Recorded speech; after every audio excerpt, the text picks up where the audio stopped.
இது வந்து 3 days and 2 nights. Vijayawada station காலையில் 5:30க்கு வந்துட்டோம் எல்லோரும். அங்கேருந்து ஃப்ரெஷ்அப் ஆகிட்டு அன்றைக்கியோட ப்ரோக்ராம் என்னென்னா ஃபஸ்ட்டு ஹேமாச்சலம், அது வந்து நரசிம்மசுவாமி க்ஷேத்திரம். அதுக்கப்புறம் வந்து அதுக்கப்புறம் பத்ராச்சலம். இந்த 3 தான் அன்னியோட ப்ரோக்ராம் இருந்தது. ஃபஸ்ட்டு வந்து ஹேமாச்சலம் போனோம். ஹேமாச்சலம் நரசிம்மர் வந்து அப்படி உயிரோட்டமாக இருப்பவங்கிறது முதலியே அஸ்வினி வந்து நல்லா எங்களுக்கு அதை பற்றி சொல்லியிருந்தாங்க, நரசிம்மசுவாமி பற்றி சொல்லியிருந்தாங்க. அதே மாதிரி அங்கே போனோம். அங்கே போகும்போது தான் எங்களால் ரியலைஸ் பண்ண முடியுது எந்த அளவுக்கு வந்து அவங்க இதுக்கு முன்னாடியே எத்தனை வாட்டி இங்கே போயிருக்காங்க, எவ்வளோ உயிரோட்டமாக அவங்க சொன்னாங்கங்கிறது. அவ்வளோ நல்லா இருந்த நரசிம்மசுவாமி அங்கே. அது வந்து அது ஒரு ஸ்டோரி சொன்னார். அங்கேருந்து அந்த வட்டாரம் நல்ல ஒரு ஸ்டோரி சொன்னார்.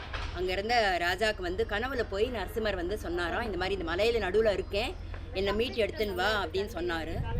அந்த மாதிரி அவர் ஒரு 76,000 பேரோட வீரர்களோட போய் அந்த மலையெல்லாம் நல்லா நோண்டி அதுலேருந்து நரசிம்மசுவாமி எடுத்திருக்கார். அந்த மாதிரி இது பண்ணும்போது ஒரு நிறைய கடப்பாறையெல்லாம் வச்சு குத்தியால் மலையெல்லாம் குத்துவான். அந்த மாதிரி குத்தும்போது ஒரு வாட்டி வந்து அந்த கடப்பாறை வந்து நரசிம்மசுவாமி நாபியில் வந்து பட்டு அவர் வந்து சத்தம் போடுறார் அந்த வலி தாங்க முடியாமல். அதுக்கும் அவர் ஒரு விளக்கம் சொன்னார். நரசிம்மசுவாமி தானே, பெருமாள் தானே, அவருக்கு எப்படி வலிக்கும் அப்படின்னு எல்லாருக்கும் ஒரு டவுட் வரலாம். ஆனால் வந்து நரசிம்மசுவாமியும் ஒரு மனுஷ அவதாரத்தில் தானே, மூஞ்சி வந்து சிங்கம் மூஞ்சி, உடம்பு வந்து மனுஷ உடம்பு தானே. அப்படி இருக்கும்போது மனுஷனுக்குள்ள அத்தனை ஃபீலிங்ஸும் அத்தனை உணர்வுகளும் அந்த சுவாமிக்கும் இருக்கும். ஒரு அவதாரத்துலேயும் அப்படி தான் அப்படிங்கிறத அவர் ரொம்ப நல்லா எக்ஸ்பிளைன் பண்ணார். அந்த மாதிரி குத்தும்போது அவருக்கு வலிச்சு அதுலேருந்து வந்து ஒரு திரவம் வந்து தான் ரத்தம் மாதிரிலாம் ஒரு திரவம் வந்தது.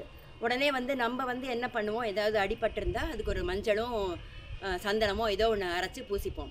அதே மாதிரி தான் அந்த பெருமாளுக்கும் அந்த சந்தனத்தையும் மஞ்சளையும் கரைச்சி பூசி அதெல்லாம் அழகாக எங்களுக்கு காமிச்சார். அதெல்லாம் அதுக்கு வந்து தனியாக ஏதோ பூஜை எல்லாம் இருக்குது, அதை பற்றிலாம் நிறைய விளக்கமாக சொன்னார். இங்கே வந்து என்ன இன்னொரு இதுன்னா பெருமாளோட பாதத்தை வந்து சேவிக்க முடியாது, பாதம் வந்து பாதாளத்துக்கு கீழே இருக்குதுன்னு சொல்லி அங்கேருந்து வந்து உருவாகிறது தான் சிந்தாமணி இது தீர்த்தம்னு சொன்னார். அது வந்து எவ்வளோ நாள் ஆனாலும் கெட்டே போகாதான். நம்ம மீதி இந்த கங்கா தீர்த்தம் மாதிரி அது மீதி இதெல்லாம் 1 நாள் 2 நாள் இதுவாகிடும், ஆனால் அது மாதிரி கெட்டே போகாதுன்னு சொல்லி அந்த சிந்தாமணி தீர்த்தம் நம்ம பார்த்தோம். பெருமாளை பார்க்க அப்படி எப்படி இருந்ததுன்னா நம்ம தொட்டோன்னா அப்படி அந்த நம்மளோட உடம்புல எப்படி இதுவாகும் அந்த மாதிரி அவர் காமிச்சார் எப்படி இருக்கும்னு சொல்லிட்டு.